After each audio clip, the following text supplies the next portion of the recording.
बादशाह अकबर के दरबार में एक बार दरबारियों ने बादशाह से शिकायत की कि जहां पना आप हर बार हर कार्य बीरबल को ही देते हैं। क्या आपको सिर्फ बीरबल पर ही भरोसा है और आपके लिए हमारा कोई महत्व नहीं? यह सुनकर बादशाह ने कहा कि ऐसी कोई बात नहीं है। बस बीरबल हर बार अपने आप को सबसे अधिक चतुर साबित कर देता है और इस कारण मुझे उस पर भरोसा करना पड़ता है। आप भी अपने आप को साबित कीजिए तो बीरबल की जगह आपको भी महत्वपूर्ण कार्य सौंप दिए जाएंगे। इसके बाद बादशाह ने कहा कि आप में से कोई एक दरबारी सामने आइए। उनकी बात सुनकर बीरबल का विरोध करने वाले दरबारियों के समूह में से एक बादशाह के सामने आया। उसे बादशाह ने 3 रुपए देते हुए कहा कि इन रुपयों का प्रयोग 3 ऐसी चीजों में करो जिनमें से प्रत्येक का मूल्य समान हो और उसमें से एक चीज का प्रयोग यहाँ होना चाहिए, दूसरी चीज का प्रयोग वहां होनी चाहिए और तीसरी चीज का प्रयोग ना यहाँ और ना वहां होनी चाहिए।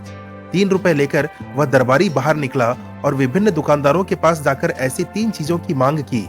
हर दुकानदार उस दरबारी की बात सुनकर हंसने लगता था और उसका मजाक भी उड़ाने लगता था। सभी दरबारियों ने कहा कि ऐसी कोई भी चीज इस पूरे संसार में कहीं भी नहीं मिल सकती है। सारा दिन पूरे नगर में भटकने के बाद भी जब उस दरबारी को सफलता नहीं मिली तो अंत में वह दरबारी अपना सा मुंह लेकर वापस दरबार में लौट गया। वापस लौटकर उस दरबारी ने बादशाह से कहा कि जहां पना आपकी बताई हुई चीजें मैंने पूरे नगर में खोज डाली लेकिन मुझे कहीं सफलता नहीं मिली। अब अगर ये चीजें बीरबल ले आ पाए तो निश्चय ही हम सब बीरबल की चतुराई के समक्ष नतमस्तक हो जाएंगे।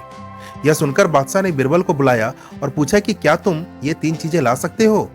बीरबल ने जवाब दिया कि हुजूर मुझे कल तक का समय दीजिए, ऐसी तीनों चीजें मैं आपके समक्ष हाजिर कर दूंगा। अगले दिन उसी दरबारी ने बादशाह से पूछा कि जहां पना क्या बीरबल ने वो तीनों चीजें आपके समक्ष प्रस्तुत कर दिया?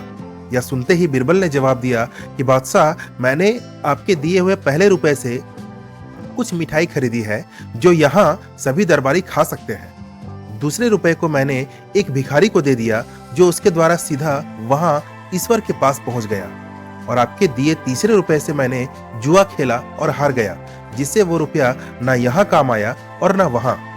बीरबल की यह बात सुनकर सारे दरबारी दंग रह गए और ना चाहते हुए भी उन्हें बीरबल की चतुरता की तारीफ करनी पड़ी। बादशाह ने भी खुश होकर बीरबल को बहुत सारा इनाम भी दिया।